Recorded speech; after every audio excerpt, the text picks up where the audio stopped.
Sejam muito bem-vindos a mais um episódio do podcast Além do Jaleco. Hoje estamos aqui com a doutora Raíssa. É um prazer ter você aqui com a gente, doutora. Muito obrigada pelo convite, fiquei muito honrada e feliz em poder participar. Que legal, doutora. E, antes de tudo, né, para quem ainda não te conhece, queria que você contasse um pouquinho mais da sua trajetória, por que você decidiu ir para a sua especialização. Então, meu nome é Raíssa Carmo, eu sou médica, oftalmologista, especialista em plástico ocular. Eu sou mineira de Belo Horizonte, então eu inicialmente nasci em BH, construí toda a minha trajetória em Belo Horizonte, fiz faculdade de medicina na UFMG, então foram Legal. 6 anos de medicina lá. Fiz durante a faculdade ainda um ano fora, em Amsterdã, então tive uma formação também internacional.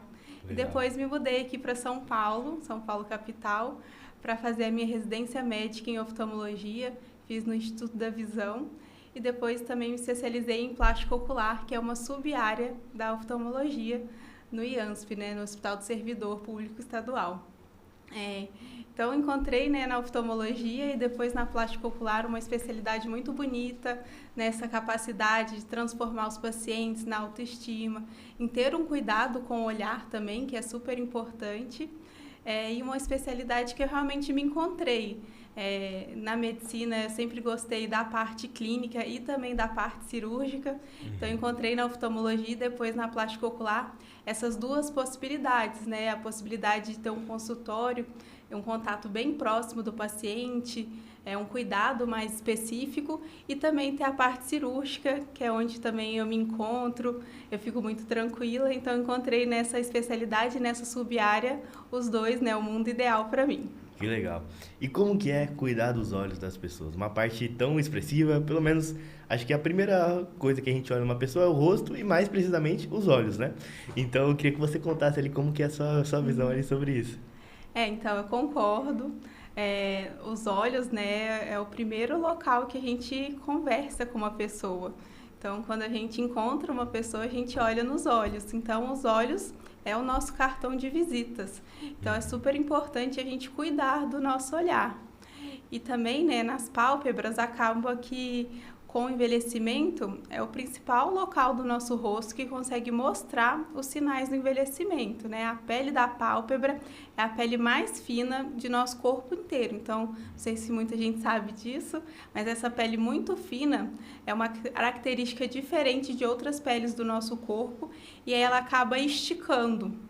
E com esse esticamento do envelhecimento, as bolsas de gordura, o excesso de pele, causa um olhar envelhecido. Então, é uma queixa muito comum dos pacientes do consultório, a aparência do olhar. Então, é fundamental que a gente tenha um cuidado personalizado, individualizado para o olhar, para que realmente o nosso olhar expresse as nossas emoções, o nosso sentimento, a nossa essência. Exato. E o olhar muda tudo, né? De uma cirurgia, o que às vezes a pessoa tinha uma sensação ali que ela estava mais cansada, ou passava essa sensação com esse olhar, mas com a cirurgia muda tudo, né? Então, quem você recomenda fazer uma cirurgia, ou pelo menos ir ao seu consultório ali, ver se vale a pena ou não, né? Se existe outra forma ali, para o pessoal de casa saber mais. Então, realmente é uma queixa muito comum lá no consultório, do nosso olhar apresentar cansaço. Então, nas bolsas de gordura, principalmente, a gente consegue demonstrar esse cansaço. Então, a blefaroplastia, que é essa cirurgia tão incrível, na minha opinião, que consegue transformar o olhar e remover esse excesso, esse peso, o excesso de pele, as bolsas de gordura. Então, normalmente a demanda vem do próprio paciente, dessa sensação de peso, de cansaço, às vezes de sombreamento do olhar. E é uma cirurgia que ela realmente não tem uma idade correta. Ela é indicada para todas as idades, sendo que tem a indicação. Então, se a pessoa ela sente esse incômodo, tem esse excesso, que sobressai sobre o olhar, ela tem a indicação independente da idade. E aí é super importante, o paciente que tem essa queixa, procurar um médico especialista nisso para conseguir verificar se tem essa possibilidade de resolver essa queixa com a cirurgia também. Beleza. E é uma cirurgia que vem crescendo com o passar do tempo, né? As pessoas vêm procurando mais. Qual que é seu feedback dentro do consultório? Então, realmente, hoje a blefaroplastia, nesse ano, foi a cirurgia plástica mais realizada em todo o mundo. Então, a gente Que está legal. vendo uma procura frequente dos pacientes pela cirurgia. Então, frequentemente, homens, mulheres me procuram no consultório para resolver esse problema. E eu sempre avalio, né, com muito cuidado os pacientes para identificar quem são realmente os pacientes que vão ter benefício com a cirurgia e indicar da melhor forma. Então a cirurgia não é para todo mundo. Não, precisa de indicação médica e avaliação médica. Alguns casos, né, alguns pacientes procuram a blefaroplastia, mas eles podem ter outros problemas na pálpebra que não são diagnosticados. Então, a pitose palpebral, a pitose de supercílio, são outras alterações na pálpebra que podem também estar relacionadas ou não à blefaroplastia. Então, a gente precisa avaliar cada caso e a gente avalia isso na consulta médica. Perfeito. E doutora, mais mulheres, mais homens procuram ou é bem misto? Como que é a maioria do público? Hoje o meu público é mais feminino, com certeza. As mulheres estão mais antenadas nessa questão do cuidado com o olhar, com o envelhecimento, de não parecer tão cansado. Mas, ultimamente, eu também estou vendo muita procura do público masculino, né? A cirurgia não é reservada, né, só para as mulheres, porque os homens também, muitas vezes, às vezes até mais precocemente, aparentam esse aspecto cansado no olhar.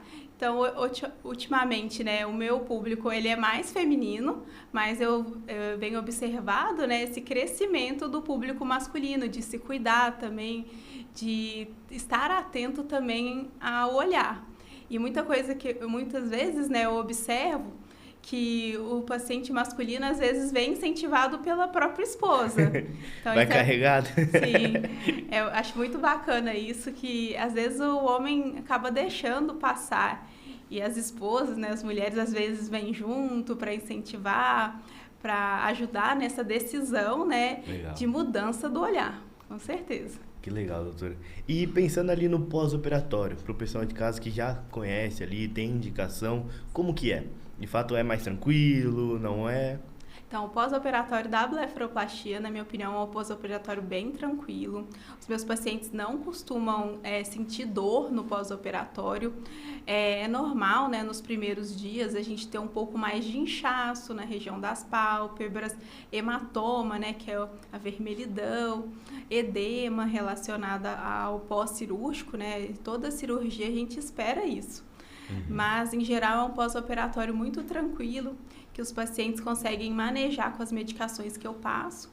Então, eu sempre passo algumas pomadas, antibiótico, colírio, para melhorar esse pós-operatório e também as compressas geladas, né, que ajudam na recuperação mais rápida. Em geral, os meus pacientes eles não precisam ficar muito tempo afastados do trabalho para fazer a cirurgia.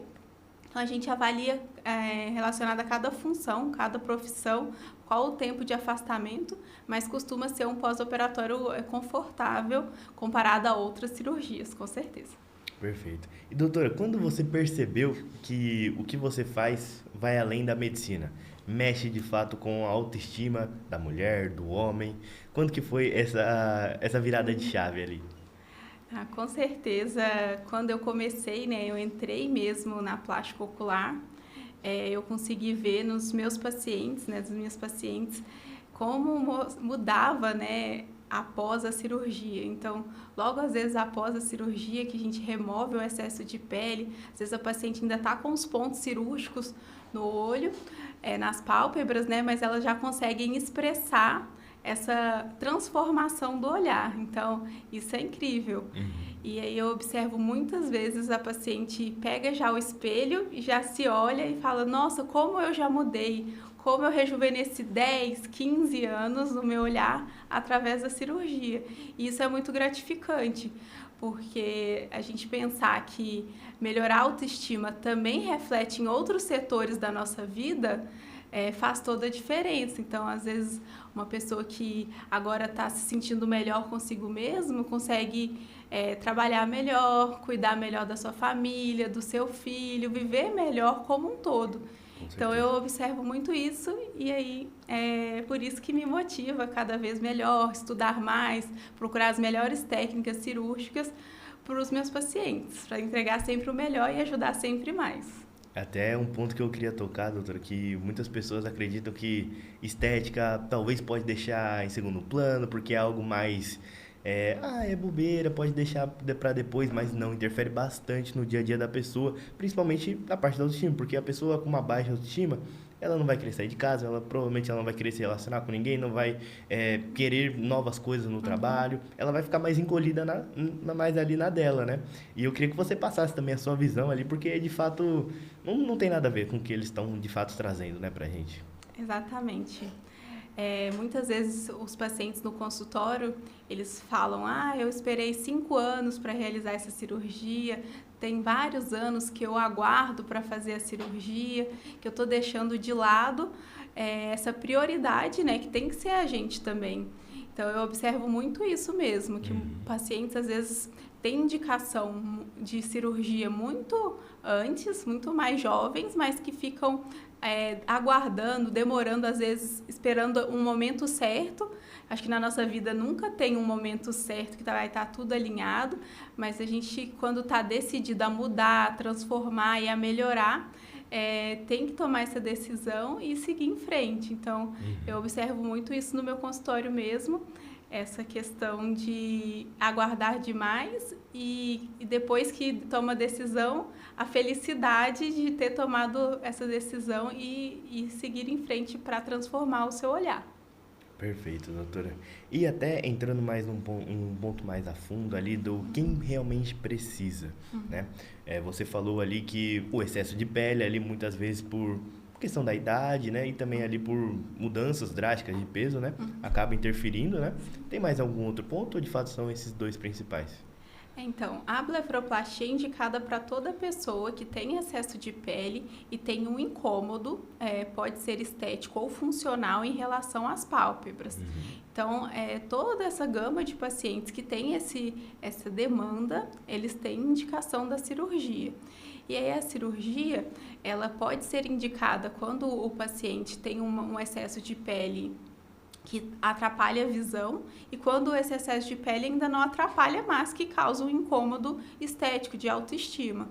Então, a blefaroplastia tem essa grande possibilidade de ser uma cirurgia funcional e também uma cirurgia estética. Perfeito. E como que surgiu a clínica que vocês têm hoje em São Paulo? Eu queria que você contasse um pouquinho dessa história. Então, eu tenho uma parceria, né, com a minha irmã, que é a Carmé Clinic. É uma clínica que ela é localizada no coração de Moema. Lá a gente consegue ter um atendimento individualizado, um cuidado personalizado com os pacientes. E a gente desenvolveu essa clínica, é uma clínica inicial, né? Ela tem 1 ano, vai fazer agora 2 anos de criação. E foi muito bacana, né? Que foi um pontapé inicial na minha carreira. A clínica, então, a gente desenvolveu desde o começo, né, desde a decisão de onde ela seria localizada, os ideais da clínica, a logomarca, tudo mesmo, o nome, né, o nome Carmélia, derivado do nosso sobrenome, né, Carmo, a gente deu uma brincada, né, na palavra. Então, a Carmé Clínica é um grande sonho meu e também da minha irmã Raquel Carmo, desse ideal de ter esse atendimento mais individualizado do paciente e poder dar, né, tudo que a gente tem de melhor para os nossos pacientes. Então, é um sonho, né, que está iniciando ainda, mas é um sonho muito grande que a gente vê cada dia mais crescendo, com certeza. E doutora, como que é o seu dia a dia, assim, ver o resultado dessas pessoas ali, sempre muito gratificante, né, de trazer, né, o que elas realmente esperavam, né, por meio ali da cirurgia? Então, a maioria das pessoas, elas esperam rejuvenescer através da cirurgia da blefaroplastia. Eu atuo, né, na plástica ocular e também realizo outros procedimentos com fins estéticos para melhora do olhar, do rejuvenescimento facial, né? Eu tenho fellowship em cosmiatria também, então eu atuo em conjunto, né, numa avaliação global facial para entregar o melhor resultado para os pacientes. Então, o que eu observo, muitas vezes, alguns pacientes que se sentiam cansados, com baixa autoestima, com aspecto inchado dos olhos, que após a cirurgia a gente consegue melhorar, né, rejuvenescer.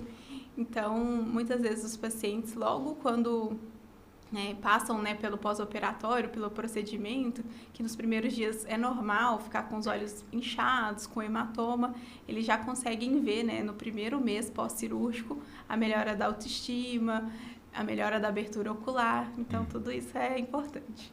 Muito legal. E entrando mais no ponto ali da blefaroplastia, na parte do procedimento, se for por algo funcional ou estético, é o mesmo procedimento, certo? Então, a blefaroplastia é uma cirurgia, né, que ela é personalizada, então a gente avalia o olhar do paciente e determina como que vai ser o desenho da cirurgia. Então, é uma cirurgia personalizada nesse sentido. Legal. Mas a cirurgia, ela é uma cirurgia que ela pode ser puramente estética ou também estética e funcional. Então, na minha opinião, toda a blefaroplastia ela tem esse fim estético de embelezamento. Então, o mesmo paciente que tem uma demanda funcional, que é quando o excesso de pele está atrapalhando nas atividades do dia a dia, e como que a gente percebe isso? A gente percebe que, às vezes, a queixa do paciente é que tem um sombreado nas laterais da visão, o campo de visão está restrito, ele não consegue enxergar devido ao grande volume de excesso de pele. Então, nesses casos, a blefaroplastia é uma cirurgia funcional também, mas ela sempre vai causar um embelezamento. Então, a cirurgia é uma cirurgia única, mas ela tem esses dois fins, na minha opinião, sempre estético, que sempre vai embelezar todos os pacientes, mas em alguns pacientes que o excesso de pele é muito grande, atrapalha nas atividades do dia a dia, ela pode ser uma cirurgia que vai causar ganho de visão, melhora da visão, melhora das atividades diárias também. Muito legal. E quais são os principais medos que você escuta ali antes de fazer a cirurgia? Então, a blefaroplastia é uma cirurgia que eu sempre explico para os pacientes. É uma cirurgia de baixo porte cirúrgico, mas não é uma cirurgia simples. Então, ela precisa ser realizada por um médico especialista nessa cirurgia. E os principais medos, né, que eu observo dos pacientes são os receios relacionados a complicações que podem ocorrer durante a cirurgia. Então, um dos principais medos é o olho não fechar depois da cirurgia. E esse medo é um medo válido e é principalmente relacionado quando se retira excesso de pele demais. Então, durante o pré-operatório, a gente faz algumas medidas. Então, durante a cirurgia também, a gente prepara o paciente. Então, a gente faz um desenho na pálpebra e esse desenho tem algumas medidas que são quantitativas de quantidade de pele que a gente pode remover com segurança. Então, se é retirado pele a mais do que o necessário, aí pode ter sim essa complicação. Mas é claro, se você escolher um médico especialista nessa cirurgia, que tem um grande volume cirúrgico, né, essa complicação ela é bastante evitável. Além disso, o que eu observo alguns pacientes têm receio de retração da pálpebra inferior. Então, na pálpebra de baixo, também, se você se retirar de pele demais, não fizer um ponto de cantopexia, não avaliar a qualidade daquela pele, daquele músculo, daqueles tendões, você tem o risco de retração da pálpebra inferior, que é quando a pálpebra de baixo ela vira para fora. Então, essa semana mesmo eu atendi um paciente por telemedicina, que ele é do interior daqui de São Paulo, que foi operado por outro colega médico e que está nesse processo de complicação pós-cirúrgica. E ele me veio, né, pedir uma segunda opinião em relação a esse procedimento, então, porque ele estava muito preocupado com a saúde ocular dele. E realmente é uma cirurgia que não é uma cirurgia simples, tem esses riscos, mas que o médico que realiza, né, sendo especialista nisso, ele tem os manejos, né, as técnicas operatórias e pós-operatórias para resolver essas complicações. Então, essas duas complicações são as campeãs de pergunta no consultório e de receio também dos pacientes. Perfeito. E doutora, dá para rejuvenescer o olhar e continuar com a naturalidade ou vai ficar artificial? Então, o meu lema principal é rejuvenescimento com naturalidade. Vai de cada cirurgião, né, cada indicação, mas a blefaroplastia sim tem esse poder de rejuvenescer com naturalidade. É claro que a gente tem os cuidados, a gente conversa muito com o paciente sobre expectativas, né, após a cirurgia, mas o meu lema com certeza é rejuvenescimento com naturalidade. A gente observa por aí muitas artificialidades. Eu observo também que as artificialidades, né, elas surgem muito quando às vezes os pacientes deixam o tempo passar e não resolve o problema, né? O rejuvenescimento, o gerenciamento do nosso envelhecimento tem que ser diário. Então, a gente sabe que todos os dias a gente está envelhecendo, a gente está recebendo fotodano, que é o envelhecimento de fora para dentro. Então, a gente tem diariamente ter os cuidados com a nossa pele, com a nossa saúde, com a nossa alimentação, beber água, para tudo isso influenciar menos no nosso envelhecimento. Então, muitas vezes o que eu observo de quadros de pouca naturalidade é quando às vezes um paciente deixa o tempo passar e aí quer voltar no tempo tudo de uma vez. Então, aí alguns cirurgiões ou até alguns dermatologistas fazem procedimentos com menos naturalidade, mais agressivos, né? Mais do que às vezes precisa naquele momento para parar esse relógio e fazer o relógio voltar há muitos anos. Então, com certeza, a naturalidade é um dos meus lemas e a blefaroplastia pode ser uma cirurgia com naturalidade, com toda certeza. Muito bom, doutora. E eu queria que você falasse um pouquinho mais sobre os avanços, né, que tem na medicina ali, né? Todo dia tem algo novo, né? Mas mais precisamente ali na sua área, ali, avanços para, por exemplo, ali, tornar o procedimento mais rápido, mais seguro. Hoje a blefaroplastia mais moderna é a blefaroplastia com laser de CO2. Eu executo também a blefaroplastia com laser de CO2. Existe então a cirurgia clássica tradicional, que é a cirurgia com cortes com bisturi elétrico ou lâmina fria, né, que é a lâmina tradicional. A cirurgia tradicional é uma ótima cirurgia também. Eu também executo a cirurgia tradicional. Só que a blefaroplastia com laser é uma cirurgia que a gente consegue ter os cortes mais precisos. Como a gente está cortando com o laser, então a gente no pós-operatório imediato a gente tem menos inchaço, então é menos edema, então o paciente consegue retornar às atividades diárias mais rapidamente, tem menos também sangramento, então hematoma depois no pós-operatório. E o laser de CO2, então ele tem essa capacidade de ser uma cirurgia mais precisa, mais rápida e com uma recuperação mais rápida no pós-operatório imediato, mas ela também tem essa capacidade de, após a cirurgia, a gente realizar um procedimento que chama resurfacing, que a gente aplica o laser de CO2 em todo o rosto, pode aplicar na região do pescoço, do colo. E o laser de CO2 é um aparelho, né, a laser, que ele faz microfuros na pele. E esse microfuros, ele consegue estimular as camadas mais profundas, o colágeno, então estimular o rejuvenescimento. Legal. E com esses microfuros, a gente também consegue aplicar algumas substâncias na pele que tem esses microfuros e essas substâncias são melhor penetradas, porque na nossa pele, né, a nossa pele é uma barreira mecânica para que nenhuma bactéria entre, nenhum vírus entre na pele. Então, se a gente fizer de forma controlada algumas queimaduras e alguns pequenos furos na pele, a gente consegue injetar, né, mais profundamente essas substâncias, esses ativos que melhoram o rejuvenescimento, tratam manchas, melhora a qualidade da pele, aumenta colágeno, diminui rugas. Então, hoje em dia, a parte mais tecnológica da blefaroplastia seria a blefaroplastia com laser de CO2, que a gente consegue entregar tudo isso, todos esses benefícios de rejuvenescimento, de menor tempo cirúrgico e recuperação mais rápida também. Com certeza, muito legal. E então o laser, a galera pensa assim, nossa, mas o laser no olho dá certo? Dá certo sim, e é o mais seguro que temos hoje? Então, com a segurança, né, a gente consegue entregar um ótimo resultado. Durante a cirurgia com laser, né, o laser é uma máquina super potente. Uhum. Então, a gente usa protetor dentro do olho para proteger os olhos, né? Eu, como oftalmologista, o meu principal cuidado é os olhos, né? Sim. Antes de ser plástico ocular, né, que eu sou também, eu sou oftalmologista, então a função dos olhos é o mais importante, a gente quer preservar isso. Então, durante a cirurgia, a gente coloca esse protetor nos olhos para não ter nenhum risco para a saúde ocular e aí depois executar a cirurgia com bastante precisão e bastante cuidado.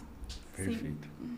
Show, doutora. E entrando num ponto também muito importante, que é a parte ali, como que essa pessoa, quais são os hábitos que essa pessoa deve ter ali para depois da cirurgia manter ali o olhar rejuvenescido? O que você faz e recomenda também? Então, a cirurgia, eu digo que é o pontapé inicial do rejuvenescimento. Então, depois, muitas vezes os pacientes me perguntam quanto tempo vai durar a cirurgia. E isso é relacionado exatamente ao que você falou, os cuidados que a gente tem que ter com a nossa saúde e com o nosso tratamento facial depois da cirurgia. Então, é super importante, depois da cirurgia da blefaroplastia, a gente continuar fazendo alguns procedimentos adicionais para manutenção do resultado obtido com a cirurgia. A gente, com o envelhecimento, a gente perde colágeno, a nossa pele fica mais ressecada, mais fina. Então, ao longo do ano, né, a gente tem que fazer um plano de tratamento para executar esse rejuvenescimento. E aí, hoje em dia, a gente tem várias opções.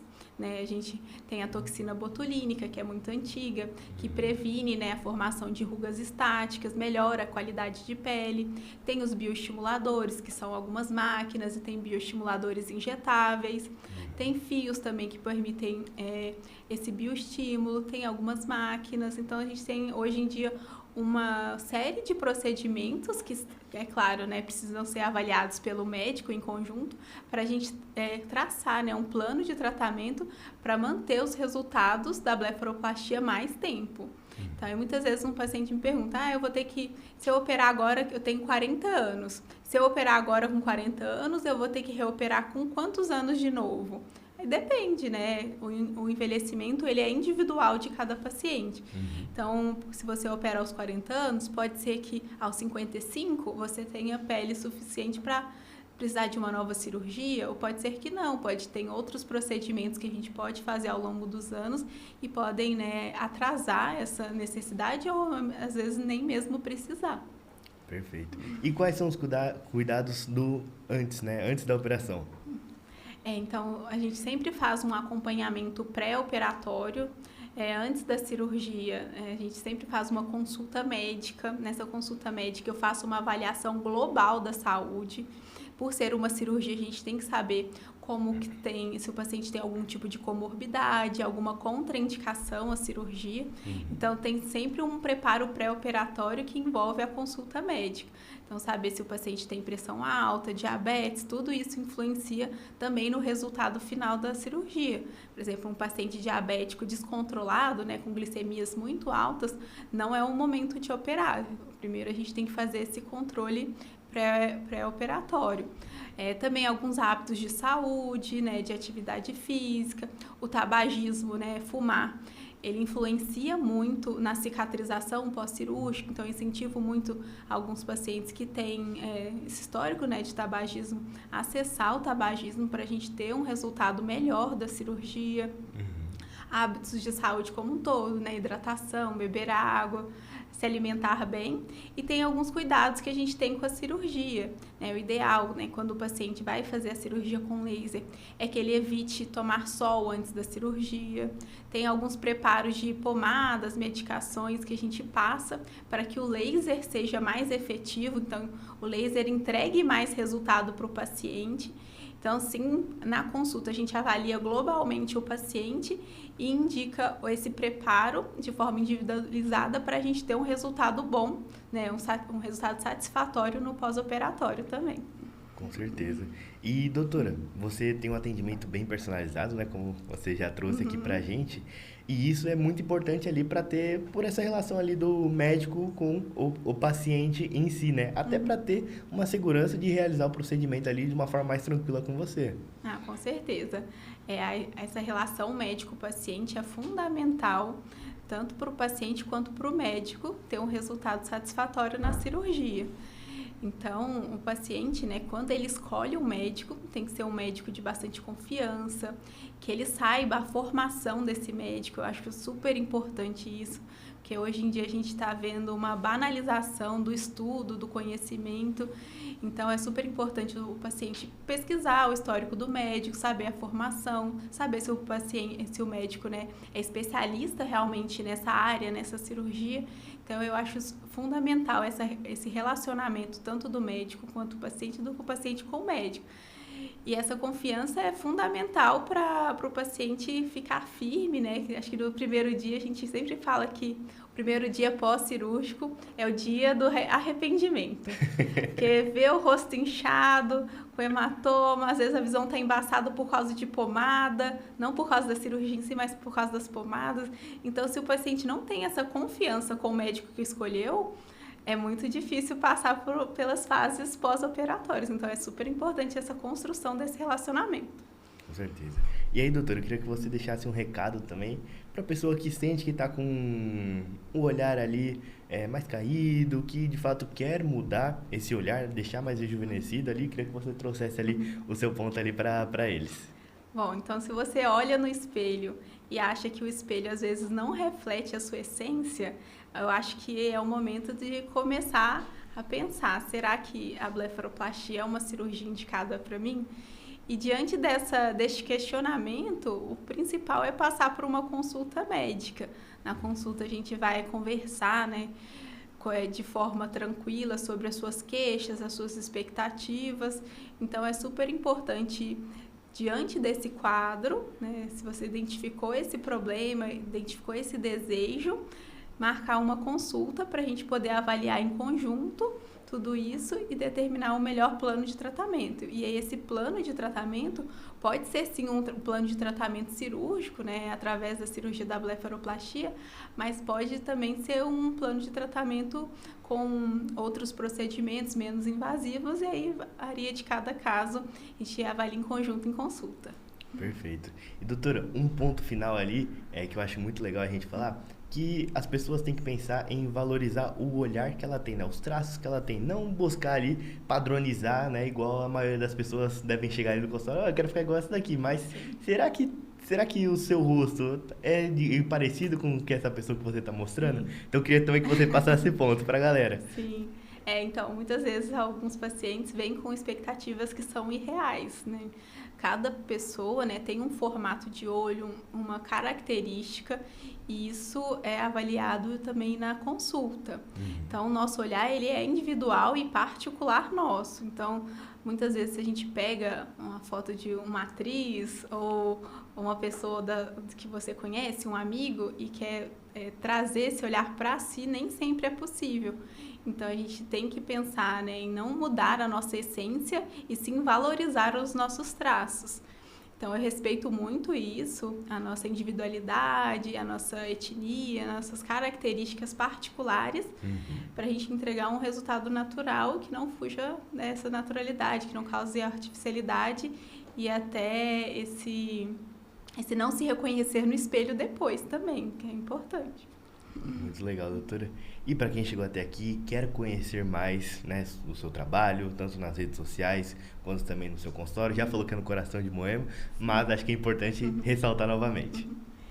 Então, eu estou presente em todas as mídias sociais, estou presente no Instagram, no TikTok, no YouTube também, né? Mais recentemente, então estou presente nas mídias sociais. No meu Instagram, principalmente, eu sempre, todos os dias, né? Eu tenho posts, stories explicando, né, sobre blefaroplastia, rejuvenescimento facial. Respondo sempre as perguntas dos seguidores sobre esse mundo, né, da blefaroplastia, da plástica ocular. Então, convido a todos que estão me assistindo hoje, né? É um prazer estar aqui. A me seguir nas redes sociais para acompanhar essa parte, né, da minha vida e também, né, acompanhar o Instagram da Carmé Clinic, que é essa clínica que está transformando olhares, né, hoje em dia. E é isso. Convido a todos para me seguir nas redes. Perfeito, doutora. Um prazer ter você aqui. Espero que você tenha gostado, que volte mais vezes. E também com a sua irmã também, né? Que vai ficar um podcast muito legal. Sim, muito obrigada pelo convite. Adorei participar. Um bate-papo muito tranquilo. Show. E para você que chegou até aqui também, não esqueça de se inscrever no canal, deixar seu like para não perder nenhum conteúdo, que eu te espero no próximo episódio. Até mais!